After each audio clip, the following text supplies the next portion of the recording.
Il y a bien longtemps de cela, tous les animaux de la forêt vivaient ensemble dans un même village.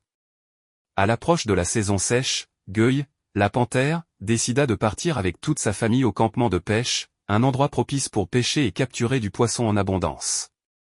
Le temps passa et, un matin, la panthère attrapa un énorme silure, appelé Isomé en langue kota. Fier de sa prise, il ne souhaitait pourtant pas le manger immédiatement. Au lieu de cela, il envoya 2 de ses enfants au village pour le proposer aux habitants. Cependant, il leur donna une consigne bien particulière, si quelqu'un veut le silure, dites-lui que je ne veux pas d'argent, mais que je le mangerai lui à mon retour. Les petits panthères acquiescèrent et prirent la route du village avec le poisson. Dès leur arrivée, ils se rendirent à la maison de Busy, l'antilope. Et, les enfants, c'est votre père Gueuille qui a attrapé ce magnifique poisson? Amenez-le ici.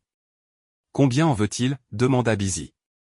Les enfants répondirent fidèlement, papa n'a pas donné de prix. Il a dit que celui qui le voulait pouvait le prendre sans donner d'argent, mais qu'à son retour, il le mangerait lui-même.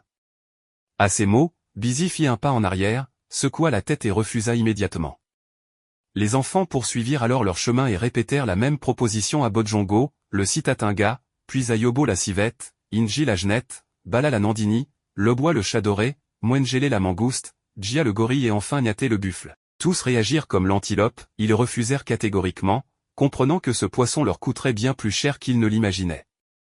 Enfin, les enfants arrivèrent chez Koulou, la tortue. En entendant leur proposition, elle sourit et répondit sans hésitation, « Moi, je prends le silure. J'ai beaucoup d'enfants à nourrir. Dites à votre père que c'est moi qui l'ai pris. Lorsqu'il reviendra du campement, qu'il vienne directement chez moi pour me manger. » Soulagés d'avoir enfin trouvé un preneur, les enfants retournèrent auprès de leur père et lui rapportèrent les paroles de Koulou. La panthère hocha la tête, satisfait. Un mois plus tard, Gueuille la panthère et sa famille rentrèrent du campement. Dès son arrivée, il envoya l'un de ses fils chercher Koulou la tortue.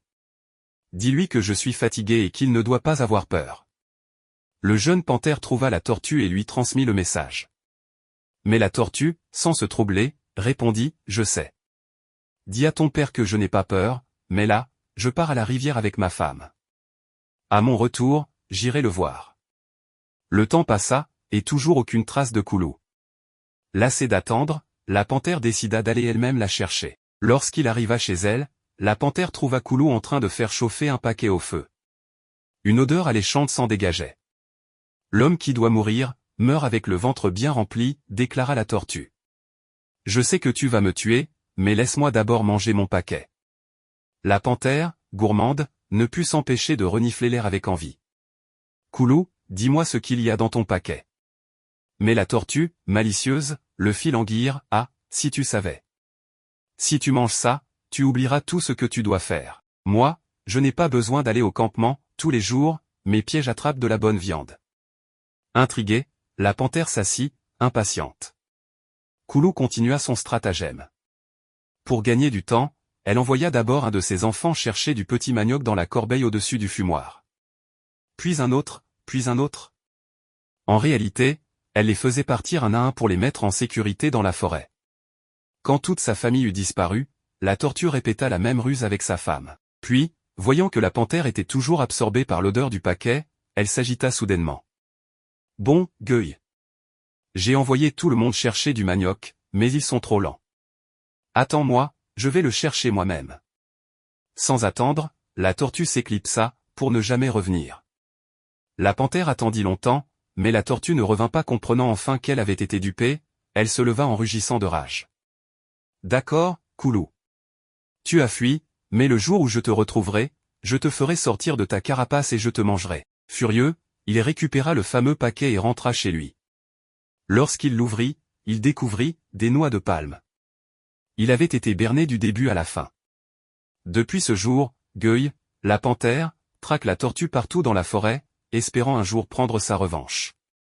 Mais Koulou, rusée et prudente, ne se laisse jamais attraper. La morale de ce conte kota entre la personne forte et la personne rusée repose sur l'idée que l'intelligence peut souvent triompher de la force brute. Une personne forte peut impressionner par sa puissance physique, mais une personne rusée sait exploiter les faiblesses de l'adversaire et utiliser des stratégies intelligentes pour gagner. En résumé, la force seule ne suffit pas, il faut aussi de la réflexion. L'intelligence permet d'exploiter les failles de l'ennemi. Celui qui réfléchit avant d'agir a souvent l'avantage.